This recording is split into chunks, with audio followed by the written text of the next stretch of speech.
வாழ்க்கையில் இனிமேல் ஃப்ரிட்ஜு அதாவது ரெஃப்ரிஜிரேட்டரை பார்க்கும்போது எனக்கு சுவாமி ஞாபகத்துக்கு வருவார். காம் அண்ட் கம்போஸ்ட் அப்படிங்கிற ஒரு விஷயம் இருந்தாலும் அது என்னமோ எல்பி சொன்னோடனே அந்த மாதிரி ஒரு செட் ஆகிடுச்சு. நிறைய விஷயங்கள் இருக்குது அவங்க இன்டர்வியூவில் சொல்லும்போதெல்லாம், சிகப்பு கலரை சொல்லும்போது, அவங்களுக்கு பிடிச்ச விஷயங்கள் எல்லாமே சொல்லும்போது நம்ம வாழ்க்கையில் அந்த விஷயங்கள் பார்க்கும்போதெல்லாம் அவங்கள ஞாபகப்படுது ஃபஸ்ட்டு இல்லையா? ஸோ அதுதானே ரசிகர்களுடைய அழகே. ஸோ ரொம்ப பியூட்டிஃபுல்லான இன்டர்வியூ. ஹலோ வியூவர்ஸ், நாங்களுடைய லக்ஷ்மி, நீங்கள் பார்த்துருக்க 0 லக்ஷ்மி. நேற்று நைட்டே பார்த்துட்டேன். பட் ஆனால் நான் சடனாக ஒரு ஷாப்பிங் மறுபடியும் தீபாவளி ஷாப்பிங் போகிறதா இருந்தது. ஸோ வந்துட்டு பேச முடியல. பிரணவ் அனுப்பி விட்டுட்டு கொஞ்சம் ஒர்க்லாம் முடிச்சுட்டு வந்து பேசலாம் அப்படின்ட்டு.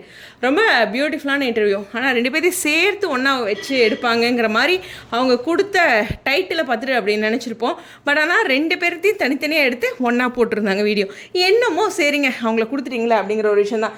இப்போ எல்பி பக்கத்தில் இந்த பிக்சரில் பார்த்தீங்கன்னா பக்கத்தில் உட்காந்துருக்க பர்சன் வந்து சுவாமின்னு தான் நினைக்கிறேன். யூடியூப்பில் அவங்க அவார்ட் ஃபங்க்ஷன் பார்க்கும்போது இன்னும் நமக்கு பிடிச்ச நிறைய விஷயங்கள் இருக்கும். பேரலாம் அவார்ட் ஃபங்க்ஷனும் போகுது, இந்த பக்கம் இன்டர்வியூ எடுத்திருக்காங்க. அப்படிலாம் பார்க்கும்போது தனித்தனியாக இன்டர்வியூ ரொம்ப குயிக்கான இன்டர்வியூ தான். ஸோ அவங்கள வர சொல்லி ஸ்பெஷலாக இன்டர்வியூ அப்படிங்கிறது எடுக்காமல் அந்த இடத்துலையே அவங்கள பிடிச்சி எடுத்துட்டாங்க. ஸோ ரொம்ப பிஸியான பர்சன்ஸ் இல்லையா? ஸோ அந்த மாதிரி ஒரு ஸ்பெஷல் விஷயம். வேகமாக இந்த வீடியோவை ரிலீஸ் பண்ணிட்டாங்க. அது ரொம்ப ஸ்மார்ட்டான மூவ் அப்படிங்கிறது தான். கண்டிப்பாக ஹைப் கொடுத்து இன்க்ரீஸ் பண்ணுங்கன்னு சொல்லலாம். பட் ஆனால் 5 lakhs மேலே இருந்துச்சுன்னா ஹைப்பில் வராதுன்னு நினைக்கிறேன். அதாவது 5000 5 லட்சம் வரைக்கும் இருக்கவங்களுக்கு தான் ஹைப் வரும். ஸோ அது மாதிரி நிறைய விஷயங்கள் இருக்குது. அதனால் ஹைப்பை பற்றி நான் பேச முடியாது, இல்லைன்னா ட்ரெண்ட் பண்ணிடலாம். ஓகே, விஷயத்துக்கு வரலாம். பள்ளிலாம் எல்பி பிடிக்காது, அதெல்லாம் புரிஞ்சு வச்சுக்கோங்க. வரப்போகிற மாப்பிள்ளையை தான் சொல்கிறேன். ஸோ இந்த மாதிரி எக்கச்சக்கமான வாழ்க்கை நுணுக்கங்கள், டிப்ஸு, அது மாதிரி ஹிந்தி அவங்களுக்கு தமிழோட சூப்பராக தெரியுமா? இது எனக்கு இப்போ தான் தெரியும். உங்களுக்கு இது மாதிரி தெரியுமா? இது மாதிரி நிறைய விஷயங்கள் வந்து எல்பி சைடில் சொல்லியிருந்தாங்க. குயின் அப்படின்னாவே 2 பேருமே காவிரி தான் சொன்னாங்க. பட் விஜய் கொஞ்சம் சமாளிச்சுக்கிட்டாரு. செட்டில் இருக்க எல்லாத்தையுமே குயின் தான், லேடிஸ் எல்லாருமே அப்படிங்கிற மாதிரி சொல்லிட்டாரு. பட் கிங் அப்படிங்கும்போது நம்ம பிரவீன் சார் தான். நமக்கு பொறுத்தவரையிலும் குலதெய்வம் தான். நமக்கு கிங்குனா எப்பயுமே விஜய் தான். ஸோ அதில் எதுவும் டவுட் இல்லை. பட் அவங்களோட பாயிண்ட் ஆஃப் வியூன்னு இருக்குல்ல, அது மாதிரி ஒவ்வொரு விஷயங்களும் ரொம்ப அழகாக பேசியிருந்தாங்க.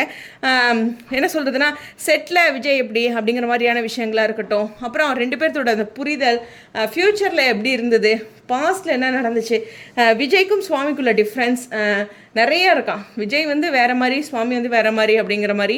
ஆனால் காவேரிக்கும் எல்பிக்கும் அப்படிங்கும்போது 70-30% அப்படின்ட்டு நிறைய விஷயங்கள் அவங்க சொல்லியிருந்தாங்க.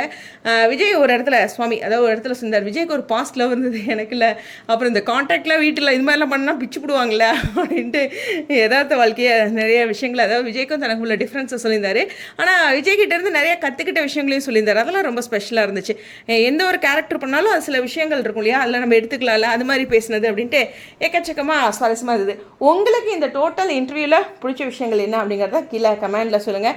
கண்டிப்பாக நிறையா விஷயங்கள் இருக்குது. கொரட்டை விடக்கூடாது மேடம்க்கு, பள்ளி பிடிக்காது, ஹிந்தி, இது மாதிரி புது புது விஷயங்கள் இருக்குது. ஸ்வேதா பற்றி அவங்களோட பாண்டிங் பற்றி அழகாக பேசினது அப்படிங்கிறது இருக்குது. செட்டில் ஒவ்வொருத்தரை பற்றியும் தெரிஞ்சுக்கிட்டோம்.